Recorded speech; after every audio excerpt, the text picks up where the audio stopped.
नमस्कार, राष्ट्र प्रकाश में मैं ऐश्वर्या शिंदे आपका स्वागत करती हूँ। लोकसभा और विधानसभा चुनाव संपन्न होने के बाद अब कुछ हारे हुए उम्मीदवारों ने चुनाव आयोग के समक्ष ईवीएम और वीवीपैट के मेमोरी वेरिफिकेशन की अर्जी लगाई है। देश भर से कुछ चुनिंदा उम्मीदवारों ने अपने क्षेत्र के चुनाव परिणामों पर संदेह जताया है और चुनाव आयोग से मांग की है कि ईवीएम में दर्ज वोटिंग के आंकड़ों से वीवीपैट पर्ची का मिलान कराया जाए।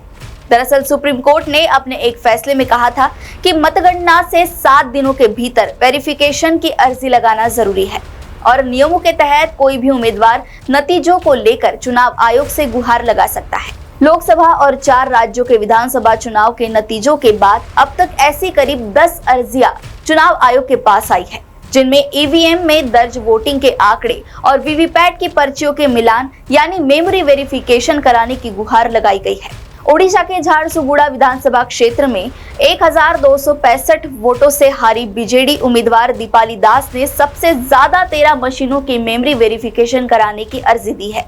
दीपाली का कहना है कि उन्होंने 17 राउंड में बढ़त बनाई रखी और आखिरी 2 राउंड में पासा पलट गया, लिहाजा आखिरी 2 राउंड की 13 मशीनों की फिर से गिनती मिलाई जाए। चुनाव आयोग के मुताबिक महाराष्ट्र के अहमदनगर लोकसभा क्षेत्र से भी बीजेपी के सुजय राधाकृष्ण विखे पाटिल ने 3 मशीनों के वेरिफिकेशन के लिए अर्जी लगाई है। पाटिल 28,929 वोटों से हार गए हैं। दरअसल सुप्रीम कोर्ट ने अपने एक फैसले में कहा था कि मतगणना से 7 दिनों के भीतर कोई भी उम्मीदवार चुनाव आयोग के समक्ष वेरिफिकेशन की अर्जी लगा सकता है। सुप्रीम कोर्ट ने अपने फैसले में ये भी साफ कर दिया था, ईवीएम वीवीपैट का 100% मिलान नहीं किया जाएगा और ईवीएम के आंकड़ों यानी मेमोरी और वीवीपैट की पर्ची 45 दिनों तक सुरक्षित रखी जाएगी।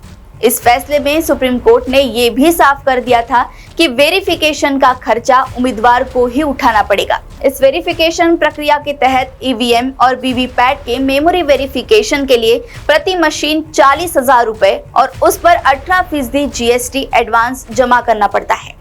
इसके बाद आयोग की तकनीकी विशेषज्ञों की टीम सभी के सामने डाटा वेरीफाई करती है।